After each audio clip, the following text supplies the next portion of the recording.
Hi, my name is Joni Lopez. I'm currently in my junior year at Cal State Dominguez. I'm a psychology major, earning my bachelor's, and eventually I'm going to be earning my master's to become a marriage and family therapist.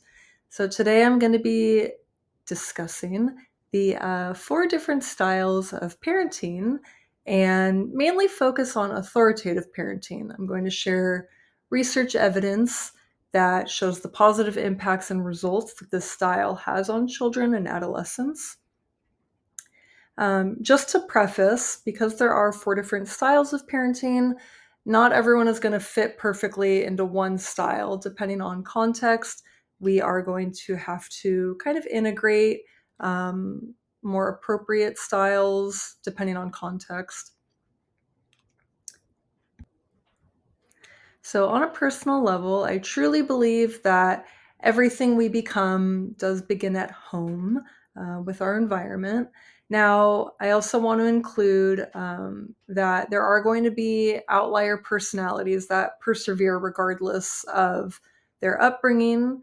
But for the most part, humans do require a healthy base or foundation that begins at home and with their caregivers. The goal of this presentation is to equip parents with the proper tools on how to guide their children because, for the most part, when we bring our children home for the first time, we're not really given any guidance ourselves, and there aren't many resources for parents. So we're, for the most part, winging it. And I think that it's just really helpful that parents have better support than they're currently given, especially with the ever changing climate in adolescence and trends and pressures. So the goal of this is just to really support parents ultimately. So, to begin, I'm going to be going over the four different parenting styles that are currently classified. We have the authoritarian, which describes having high control, low responsiveness, strict discipline, expects obedience without question, high expectations with little explanation, little room for negotiation, and or warmth. Personally, I was raised by an authoritarian parent, and I will mention that later on just to give like a personal anecdotal experience of how that affected my siblings and me growing up. We also have permissive parenting, which is highly responsive, nurturing, sets few rules or boundaries, warm, attentive, low expectations for self control and discipline. So, this is currently a little muddled and mislabeled as gentle parenting. They're not the same. So, permissive could also be passive, where you kind of want to be more of your kid's friend rather than their parent. There's also the uninvolved style, which is low control, low responsiveness, emotionally detached, provides little guidance or discipline. This is also considered to be neglectful parenting, which unfortunately is common enough to be classified. And then the fourth style, which is what I'm going to emphasize on throughout this PowerPoint, is authoritative parenting. And this is not to be confused with authoritarian. So, authoritative is actually a perfect blend of authoritarian and permissive, just finding that great balance. It includes high expectations and high responsiveness, sets clear rules and boundaries, provides warmth, support, and guidance, willing to explain the reasons behind rules, open communication, allowing for two-way discussion. So this is the ideal sweet spot for parents. We still set boundaries. There are guidelines, there are expectations, but we don't leave our kids to figure it out on their own. We're there to guide them along the way. We don't have to helicopter them where we're involved in everything, but we're on the sidelines that they know if they need support, that we're there. We're there to catch them, but we do have expectations that they're able to sort things out on their own. So, what is authoritative parenting? It was first created by developmental psychologist Diana Baumrind in the 1960s, and according to Dr. Gwen Dewar, PhD, the authoritative parenting style is an approach to child rearing that combines warmth, sensitivity, and the setting of limits. parents use positive reinforcement and reasoning to guide children, they avoid resorting to threats or punishments. Research has shown that children of authoritative parents are less likely to report depression and anxiety, more likely to become independent, academically successful, and self reliant, and less likely to engage in antisocial behaviors like drug use and delinquency. Now, earlier I had mentioned that um, I was raised by an authoritarian parent, again, not to be confused with authoritative, an authoritarian parent. And so there was not a lot of warmth, there was no sensitivity, there were a lot of limitations without any explanation. And so I noticed within myself growing up that it did lead to a lot of antisocial behavior that I had to unlearn myself. And so when there are threats and punishments at the forefront of parenting, this can lead to a lot of confusion, resentment in children who are just trying to understand the why behind discipline or guidance or rules. And so authoritative parenting sets clear expectations and explanations, and children are allowed to ask questions, but why? But why? But why? Just keep answering, because these kids are curious and they simply want to know. They're just children. So we have to have grace on understanding where they're coming from and how we can guide them through that confusion into comprehensive lessons. Again, authoritarian does not equal authoritative. So authoritarian, they exercise power and demands obedience, mistaking fear for respect. Because I said so, only speak when spoken to, do as I say, not as I do, stop asking questions. This could lead to confusion, frustration, and rebellion within a child. And as I had mentioned just previously, that this was my experience growing up, and I think a lot of children's experiences, that they have questions. There's something that doesn't really make sense to them if there are restrictions and they're not understanding why. This is going to lead to rebellion, frustration, confusion, and defiance ultimately as they get older. Authoritative parents, this fosters cooperation by teaching kids the reasons for guidance, rules, and redirection. With clear communication, authoritative parents explain when their children made a mistake, why it isn't acceptable, listens to their child's feelings and side of the story, and work together to correct the behavior with appropriate consequences. This dynamic builds self-reflection and accountability. Now, as a parent myself, I understand sometimes we're just too tired. All of the questions and the reasonings, it can become exhausting. And sometimes we unknowingly or don't mean to snap at our children. And so, with that, there are moments that a parent can show how to repair. This isn't just to offer an apology and sweep it under the rug and now we move forward. To actually repair, though, to say, hey, you know what? How I treated you wasn't fair. I made a mistake. Let me fix that, and maybe next time I can handle it differently this way. So now you're leading by example and showing your kids how we own up to our mistakes instead of only casting the blame. Because I think, for all humans, it's a really hard skill to practice is accountability and humility. So tips to shift perspective. Remember what it was like to be a child again. How do they process information? Get on their level of comprehension, give them space to communicate their feelings, have age appropriate expectations, and a motto that I like to remind myself when I start getting a little overwhelmed. I've already been a child. They've never been an adult. It's my privilege to teach them through guidance. And so, what I mean is, imagine your kid is however old, but you're expecting them to behave as if they've been here as long as we have. We're imposing our own expectations and our own lessons onto children who haven't been taught, but we have the same standards when they simply don't know any better. So this is our role as a parent. It is a privilege to be able to teach children how to learn, how and why behavior is either acceptable or unacceptable, and how we can work through that to improve our behavior for the future. So, this title, How to Be Brave When Facing Conflict, I think even adults, we can learn how to handle conflict because it is a normal day or a normal expectation of everyday life. We will face challenges, will face setbacks. So, how are we going to manage them if we were never taught how to?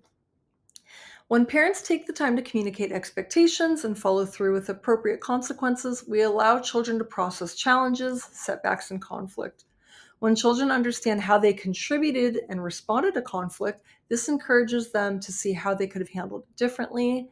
Over time, they will slowly learn not to be afraid of or avoid challenges, leading to resiliency.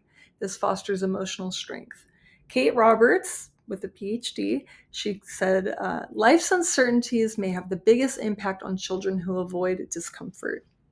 So I'm going to go off script a little bit to include a challenge that I had recently faced with my own two kids within the last week. They were watching a TV show, and the episode was about a kid having to ask their parent to help them with math homework. And in the TV show, the kids were like, "Oh my God, no, you don't want to ask your parents. It's the worst experience ever. They're going to scream at you." And I heard my kids telling each other, "Oh my gosh, yeah, no, you never want to ask mama or papa to ask or to help with homework. It's the worst." And I thought, I know they're not talking about me because I am very patient with their homework and I will stay up as late as we need to help them study effectively and do their work efficiently. And I mentioned that I was raised by an authoritarian parent who would kind of rip the textbook out of my lap and throw it across the room, screaming at me because they had expectations and I wasn't comprehending because I was on high alert with being yelled at with threats. But at the same time, I was expected to still compute what was in front of me. It was just an unrealistic environment to for any kid to learn. And so I thought, okay, well, when I raise my kids, I'm not going to do that because that was really traumatizing and it really affected my academics growing up. So I'm very mindfully patient and calm and efficient when I am helping my kids with their homework. And so when they're talking about, oh no, you never want to ask your parent to help for homework with homework, and so I went up to them and I go, "Excuse me, where's this coming from? I am very patient with you guys." And the irony was that I was not patient in explaining. And so they kind of shut down and I had to break away and I stepped into my room and I was like, kind of creating all of these defense mechanisms. How dare they? And I'm nothing like my dad and blah, blah, blah. And just trying to protect my own ego. And then I realized, okay, this is not helping. It's not going to help me. It's not helping my kids. I'm deflecting, I'm avoiding. How can I repair and understand why did they make this comment? Where are they actually coming from? And so once I was able to kind of work through my feelings, I went out back to my kids and I go, "Hi, I just want to understand where is this coming from and can you give me examples of when this happened because I'm perceiving our memories differently than how you have them. So help me meet you so that I understand better." And they did. And it turns out my older daughter said, "Oh, well, maybe not so much like on a personal level, but I hear my friends talk about it and I see it a lot in TV shows and I read about it in books. And so it's kind of just like the stereotype of parents." And so I thought, okay, so it wasn't really about me. It was that she was kind of creating this stereotype in her head of what she's heard. So that was squashed. And then my younger daughter said, "Oh, well, when I was in third grade, one time you got impatient with me." Well, that was over 4 years ago. So it was one time, and I apologized to her and I said, "Okay, has it happened since?" And she goes, "No, it hasn't." So now we're on the same page again. We faced the conflict. I came in humbly enough to say, "You know what? Maybe I'm wrong. Maybe I'm misremembering. Can you help me understand?" And then they were given the space to explain their side of the story. Well, it turns out it really wasn't what we both imagined, and we were able to move forward from there. So that's a perfect example of how to face conflict, how we teach children to face conflict, and repair. And now we move forward. So researchers encourage inductive reasoning when it comes to parenting. The adult shares the reasons behind the rules, helping the child understand how a behavior could cause harm or create practical problems or hurt someone's feelings. This is research done by Cravens and Gibbs in 1997 and Tompkins and Villarruel in 2022. Taking the time to explain reasons to children may seem daunting or exhausting in real time, but will pay off in the long run. When kids are included and have age-appropriate understanding of rules through reasonable explanations, they're more likely to accept and respect authority, according to the Irish Center and Vanderbilt University. That was done in 2014. Now, on the other end of the spectrum, it kind of correlates with authoritarian style, is the power assertive discipline. This is a parent's attempt to control a child through threats, punishment, and love withdrawal. Because I said so may be the quickest way to conclude any challenge, but this could lead to confusion, resentment towards authority, and feeling dismissed in children. So I understand as a parent, sometimes when it becomes too much, especially after working 40 hours a week, running errands, keeping a clean house, all the things, you have very little energy left in you. But until we nip it in the bud and start explaining these quick shutdowns of, because I said so, don't talk back, stop asking questions, you're being too much, you're only prolonging the lesson. And you're going to have to continue facing these moments of challenges and distraught and discomfort. And so I learned the hard way, but early on enough that, okay, I need to change the dynamic of this parent-child relationship. If I think I can only brush them off with, don't talk back to me because I said so, do as I say, I'm not teaching them. I'm shutting them down. And I'm just trying to nip any conflict in the bud so that I don't have to deal with it. But now I'm leaving my kids confused with unanswered questions. Now they feel like they did something wrong. They're simply just trying to get clarity. So I can't put expectations on a child who don't have the capacity or don't have the lessons instilled in them because I haven't taught them. It's important that we have age-appropriate expectations. What am I hoping from my 2-year-old right now? Or say they're 7 years old, or a 5-year-old, or a 13-year-old. What am I hoping that they're going to grasp? And why would I hope that? Have I figured or assumed that they've already learned it? Have I figured or assumed that I've already taught it? How do I set a standard if I haven't done the work? Is this a practical request?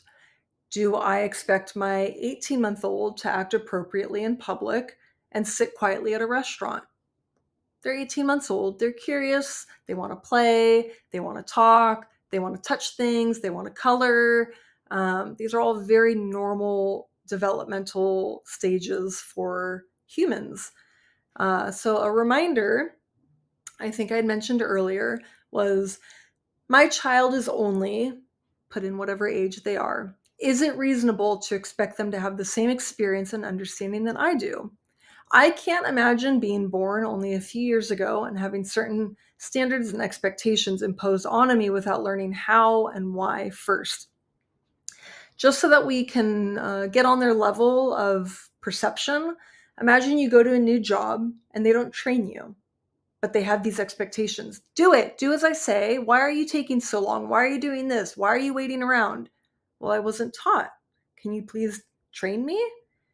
If your employer doesn't teach you, or the manager, the training manager doesn't teach you how to do certain tasks, but they still have expectations, you would seem, or you would feel disgruntled, confused, frustrated, defying their authority. This is a pretty normal response. So I don't know how we expect toddlers and young kids and adolescents to have better demeanor than we adults would with an employer who's not fair. It's more important to inform a child with explanations than to shut them down. Again, shutting them down might seem like a quick response, in the long run, you're not teaching them anything. Have grace towards their limitations. The outcomes, when kids are dismissed and controlled through authoritarian parenting, they internalize confusion, resentment, and a lack of identity, which could eventually result in external behavior like being sneaky, defying authority, and lying. The goal is to prepare children to become flourishing adults who can thrive independently through authoritative style. Teaching them to navigate challenges and setbacks will prepare them to handle emotion regulation, impulse control, and mindful flexibility. These skills can teach children coping mechanisms, how to manage their negative emotions, no such thing as a negative emotion, and how to interpret the emotions of others, according to Dr. Gwen Dewar. Breaking generational cycles. Most humans repeat what we are taught. Parenting is not much different. And this is common, so don't be too hard on yourself. This is a really difficult way of rewiring our minds. Breaking family cycles is difficult regardless of our earnest intentions to not be like our parents. Most of us unknowingly replicate some of their least favorable traits. Repeating dysfunctional patterns when we should know better. When we are children growing up in dysfunctional families, we often think that we will never do the same as our caregivers. However, more often than not, we subconsciously repeat the dysfunctional patterns. And this was written in an op-ed blog from Bria Revio for medium.com. Parenting can be the most challenging task we assign ourselves. Unlearning and relearning new ways of navigating challenges. It can be extremely difficult, especially if we were never given the tools to do so. And I'm going to close with just some sweet packaging. Authoritative parents won't make demands and leave their children to figure it out with no guidance. This is from Kendra Cherry. She suggests this on verywellmind.com. What sets authoritative parents apart from permissive and authoritarian parents is the simultaneous blend of expectations while providing resources to help children succeed.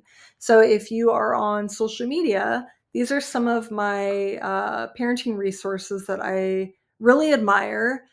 We have Dr. Becky at Good Inside, I don't know if it's pronounced Nika BM, but that is a mental health group that give platforms to a lot of different psychologists and family therapists.